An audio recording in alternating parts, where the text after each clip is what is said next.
अस्सलाम वालेकुम। रसूल अल्लाह सल्लल्लाहु अलैहि वसल्लम ने फरमाया, जब मेरे रब ने मुझे मेराज कराई तो मैं ऐसे लोगों के पास से गुजरा जिनके नाखून तांबे के थे और वो अपने चेहरों और सीनों को नोच रहे थे। मैंने जिब्राइल अलैहिस्सलाम से पूछा, ये कौन लोग हैं? उन्होंने जवाब दिया, ये वो लोग हैं जो लोगों का गोश्त खाया करते थे, उनकी गीबत किया करते थे, उनकी इज्जतों के मुतालिक ऐब जोई करते थे। मौलाना जलालुद्दीन रूमी रहमतुल्लाह अलैह का कौल है कि अल्लाह ताला जब अपने किसी बंदे से नाराज होता है तो उसे पाकीज़ा लोगों की ऐब जोई में मशगूल कर देता है। जिन लोगों की तरबियत में कमी रह जाती है, उनकी सारी जिंदगी ऐब जोई करने, दूसरों को ताने मारने, बहतान लगाने, इल्ज़ाम तराशी करने, प्रोपोगेंडे और साजिशें और चालें चलने में गुजर जाती है। अगर अल्लाह करीम ने इज्जत और जिल्लत का इख्तियार इंसानों को दिया होता तो हम में से कोई भी शख्स अपने मुकाबिल को कभी बाइज्जत जिंदगी गुजारने ही ना देता।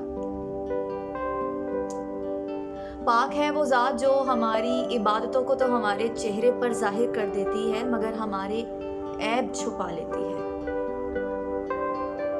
इस रब्बे करीम की शान है कि उसने इज्जत और जिल्लत अपने ही हाथ में रखी है।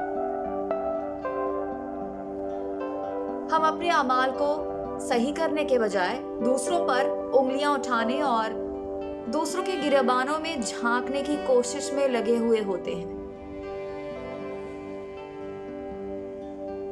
हमारी शरीयत हमें दूसरों की ऐबजोई से मना करती है, मगर आजकल तो हम सब सोशल मीडिया पर गीबत, चुगली, दूसरों की ऐबजोई को अलग रंग में ही पेश कर रहे होते हैं। हम गैर महसूस तरीके से दूसरों की ऐबजोई कर जाते हैं और हमें इस बात का एहसास ही नहीं होता हम कितनी बड़ी गलती कर रहे होते हैं। आज हमारा हाल ये है कि किसी के इखलाक और आदात से मुतालिक अगर कोई बुरी या गलत बात हमें मालूम होती है तो हम उसे फौरी तौर पर पूरे माशरे में उछाल देते हैं। अगर किसी शख्स ने कोई गलती की है तो उसकी गलती का प्रचार करके हम भी तो गुनाहे अजीम कर रहे होते हैं, पर इससे हमें कोई फर्क नहीं पड़ता।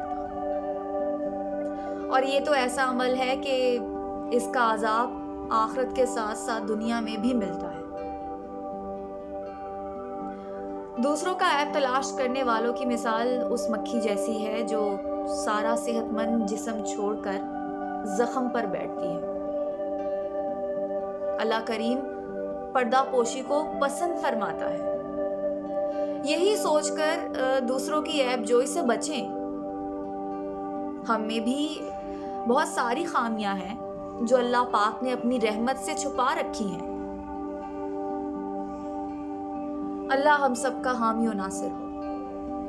आमीन।